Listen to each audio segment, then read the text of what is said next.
기존의 부동산에서 나올 수 있었던 현금, 유동성 창구 역할을 누가 해줘야 돼요? 국내 주식, 코스피나 뭐 코스닥이나 국내 갖고 있는 뭐 우리 비트코인이나 거기서 유동성들을 빼줘야겠죠. 제가 이런 말씀을 드렸었죠. 아직 최저점 안 나왔다. 안 나왔던 이유 중에 뭐예요?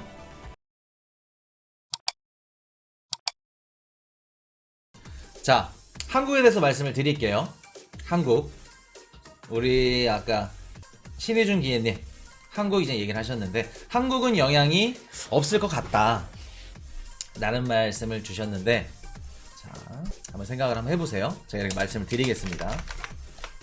자, 8월 25일 한은에서 우리가 금리 인상을 0.25% 때렸어. 한은에서 금리 인상을 0.25% 때렸는데, 아, 참 그 코인이슈가 뭐라 그랬죠 그때?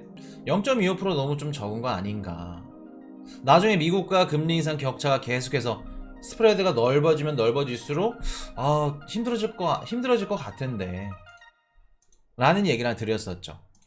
자, 지금 보시면 지금 이제 제일 걱정인 게, 일단은 우리 한국은행 그 10월달 11월달 남은 금통위가 2번 있습니다.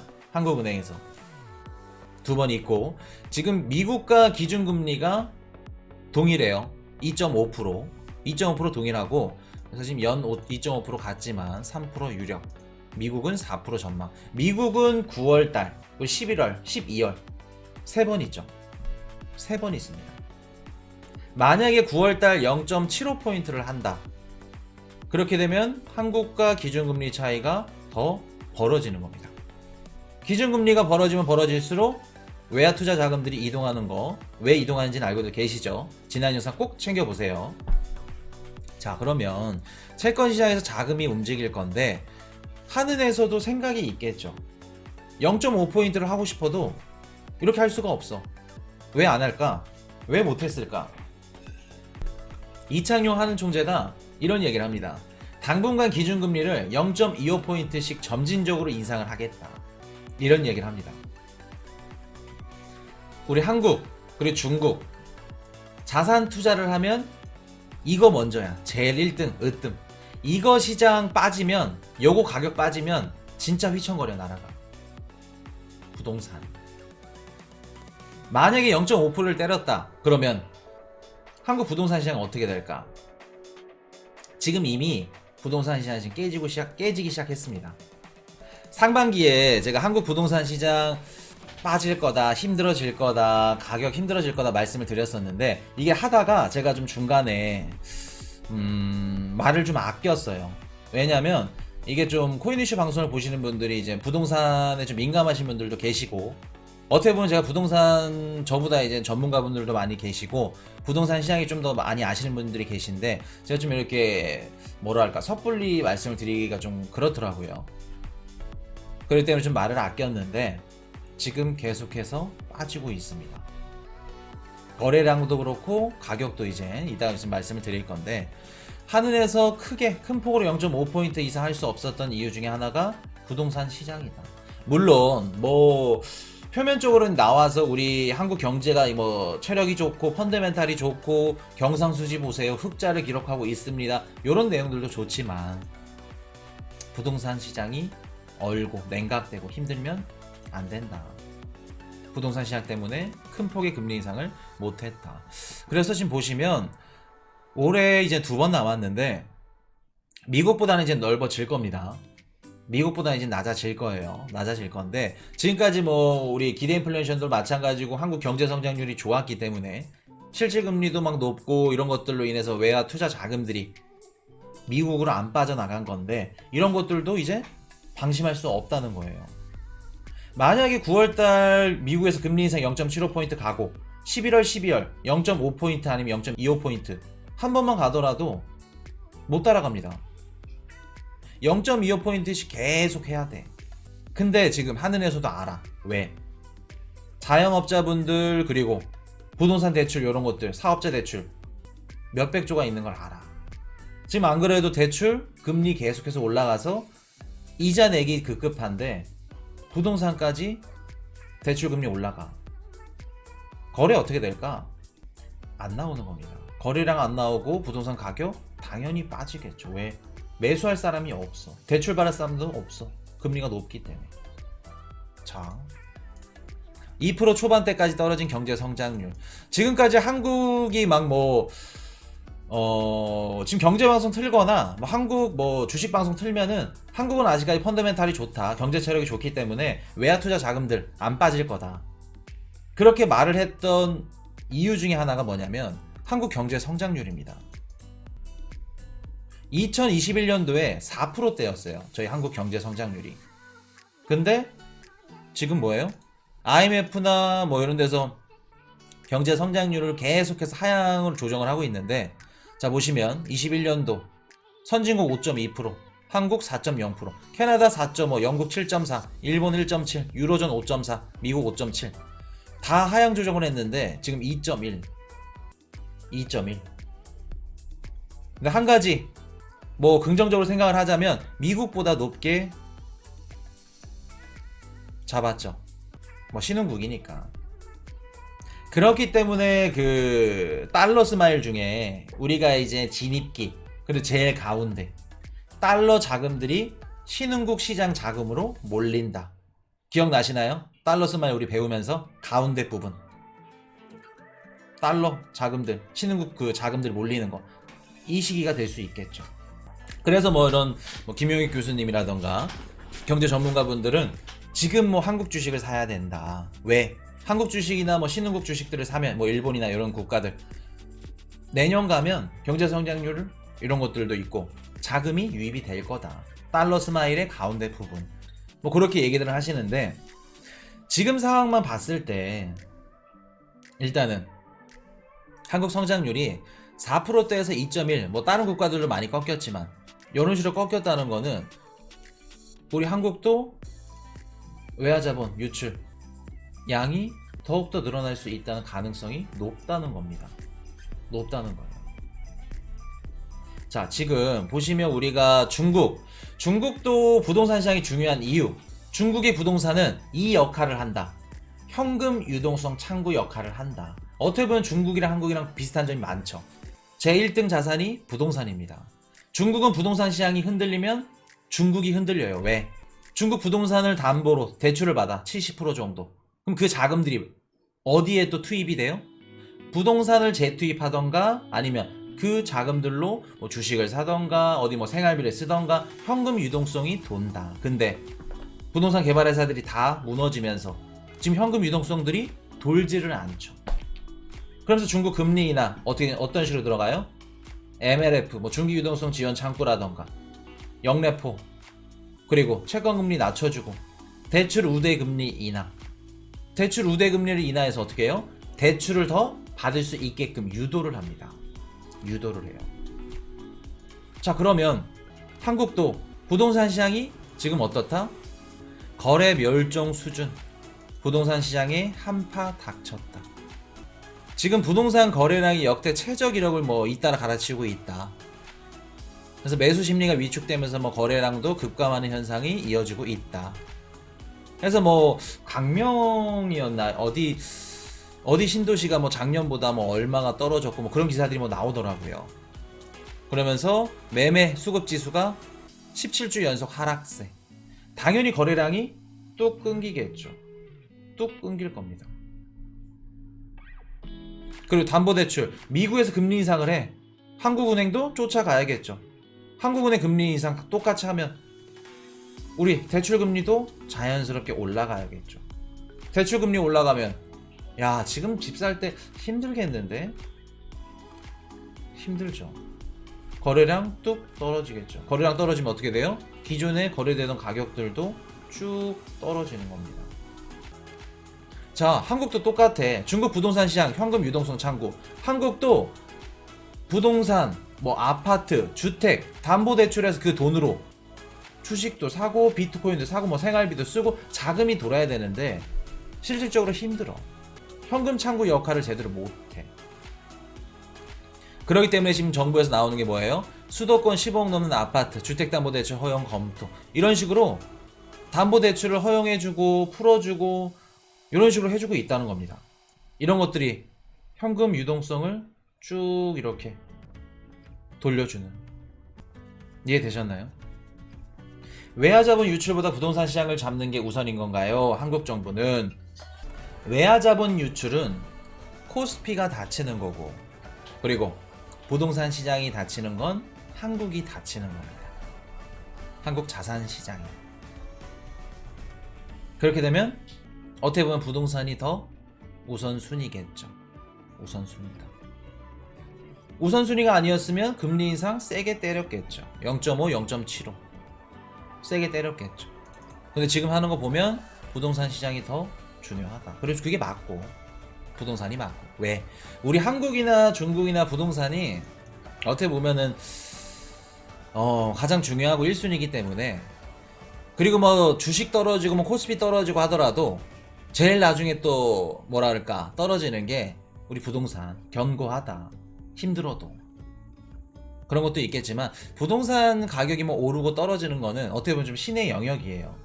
섣불리 뭐 이렇다 저렇다 이제 말씀드리기가 곤란한 건데, 무튼 지금 금리를 이렇게 세게 못 올리는 데 있어서는 부동산이 있다.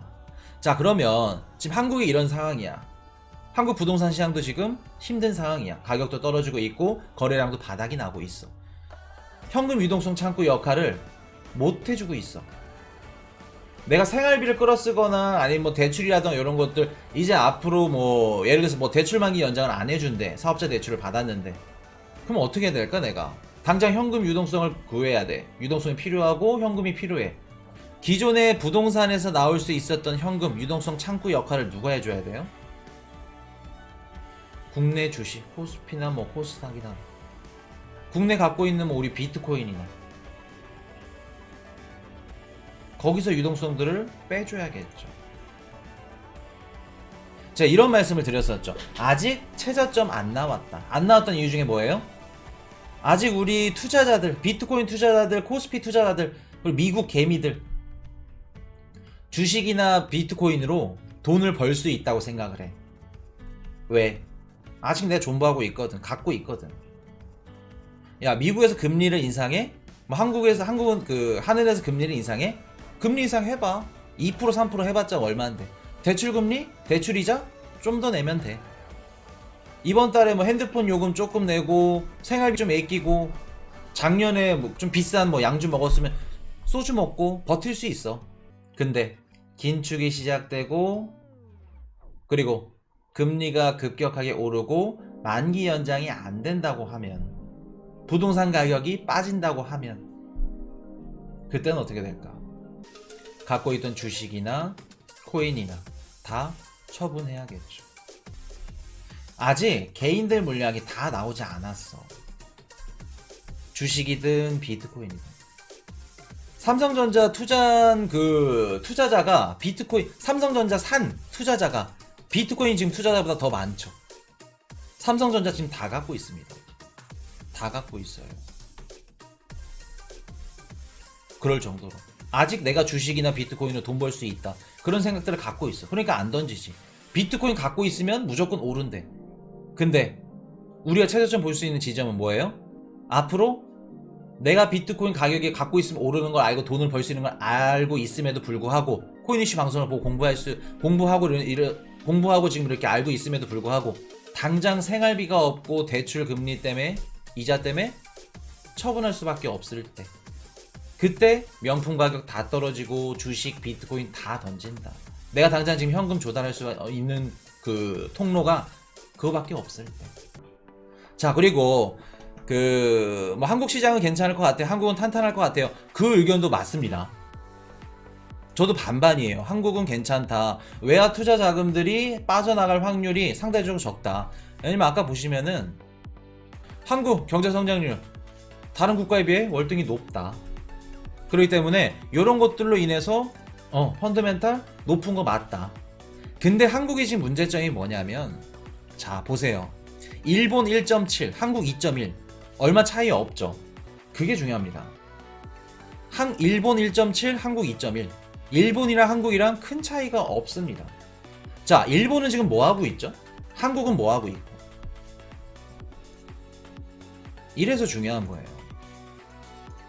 이래서 그 막 진짜 뭐 기라성 같은 막 경제 전문가분들 막 엘리트 코스 밟으신 분들에 비해서 뭐 코인이시는 한없이 부족하지만 아예 그냥 밑바닥에서 그냥 아무 이런 거 없이 일본은 지금 금리를 어떻게 하고 있죠? 금리를 인상을 안 하고 있어. 그리고 한국은 금리를 인상하고 있습니다. 금리를 인상했음에도 불구하고 경제 성장률이 이렇게 좁으면서 일본은 금리를 계속해서 엔저 정책 펼쳐가고 있죠. 이 차이가 있다는 겁니다. 인상을 해도 어떻게 돼요? 못 잡는다. 뭐를 못 잡아요? 기대 인플레이션을 지금 못 잡고 있다. 요 상황입니다. 그러면 한국이 더 좋은 상황이다? 절대 아니겠죠. 아닙니다. 절대 아니다. 지금 한국은 제가 이 말씀을 좀 드리려고 했는데, 자, 요거는 제가 이번 주 에메랄드 등급분 영상, 이번 주 에메랄드 등급 영상은 진짜 특급 시그널로 갑니다. 가고 다음에 이제 플래티넘 등급분들 영상 이제 올려드릴 때 경상수지 흑자랑 경상수지랑 무역수지랑 요거 구분하는 방법이랑 말씀을 드릴 건데, 그냥 대충 말씀을 드리면 무역수지는 우리가 이제 뭐 관세청이라든가 이런 것도 이제 무역이 어떻게 왔다 갔다 하는 것들이 이제 기록이 되는 거고, 경상수지는 다 통틀어서 금융수익이라던가 우리가 뭐 채권을 사서 외국 채권 금융수익이 얼마나 났고, 그리고 무역을 하게 되면 이제 뭐 예를 들어서 뭐 항공 아니면은 뭐 배 실어다 주면은 뭐 배 운임비가 뭐 들어갈 거고 이것저것 뭐 금액이 들어가죠. 이런 것들이 다 토탈 들어간 게 경상수지다. 말 그대로 그냥 무역수지, 국가 대 국가 얼마가 들어갔고 얼마 수입 수출이 됐고 요게 무역수지다. 그래서 지금 한국이 얘기를 하는 게 무역수지는 적자다. 대신 경상수지에서는 흑자가 나오고 있지 않냐. 이것 때문에 이제 얘기가 나오는 건데, 경상수지에서 빵꾸가 났어요. 이번에 우리 항공이나 뭐 해상 운임비에서 좀 빵꾸가 났기 때문에 원달러 환율이 살짝 좀 튄 것도 이런 게 있다. 그래도 한국이 지금 좋은 상황만은 아니다. 이렇게 말씀을 드리겠습니다. 최대한 쉽게 풀어서 한번 올려드릴게요. 요거 말씀을 드리고, 그래서 한국이 좋지만은 않다. 한 가지 또 말씀을 드려야겠네. 자, 그러면 우리가 코인 댓글로도 뭐 많이들 써주시는데, 자, 그럼 한국이 이런 상황이야. 우리 코인 시장, 우리가 이제 코인을 매수를 하고 어떤 코인이 좋고 이제 여러 방송도 이 코인 뭐 이 방송 저 방송 보시면서 이제 코인 방송을 보실 건데, 한국에 뭐 뒤집어지는 프로젝트래, 스타트업이래, 이런 것들 어떻게 해야 될까? 우리가 한국에서 뭐 의료 뭐 이런 기업이고 무슨 기업이고 뭐 국내 프로젝트 대기업이고 뭐 누가 막 들어갔고 이런 것들 확률적으로 굉장히 힘들다. 미국 기업도 스타트업도 그렇고 굉장히 힘들다. 기업들 투자 일단 사기는 아니고, 우리 김민수님 사기라고 하면 큰일 납니다. 진짜로 열심히 막 그 외주 받아가면서 막 그 백업도 막 화려하고 이런데도 확률적으로 힘들 수 있다. 스타트업이 작년에 뭐 예를 들어서 100억 달러를 뭐 지원을 받았다고 하면 이번 연도는 20억 달러도 힘들다. 10억 달러도 힘들다. 그리고 확률적으로 성공할 수 있는 확률도 힘들다. 그렇기 때문에 우리가 반대로 이룰 수 있어. 100개 기업이 있으면 100개 중에 구글이 나올 수 있는 겁니다. 한국의 구글, 한국의 아마존이 나올 수 있어요. 근데 그거 100분의 1이야. 찾기 힘들겠죠. 그럼 지금 같은 상황에서 야, 이거 좋대, 저거 좋대, 누가 들어가 있대, 누구 파트너십 맺고 있대, 2018년도 ICO 때처럼 그런 거 믿고 들어가면 된다 안 된다? 안 된다. 우리 코인이슈 가족분들은 지금 어떤 상황인지 아시죠? 힘들다. 자금 조달 힘들고, 기업들 회사채 발행도 힘들다. 스타트업 하기 힘들다. 그럴 때 우리는 어떤 코인 아시죠? 자, 그런 코인들 지금은 기존에 우리가 막 메이저다 뭐 준메이저다 이런 코인들도 앞으로 쓰러질 수도 있습니다. 굉장히 많이 쓰러질 거야. 많이 없어질 거야. 그렇기 때문에 안전하게 최대한. Hey, I got a confession. Been losing all momentum. Just because it's easy, well, that don't make it better.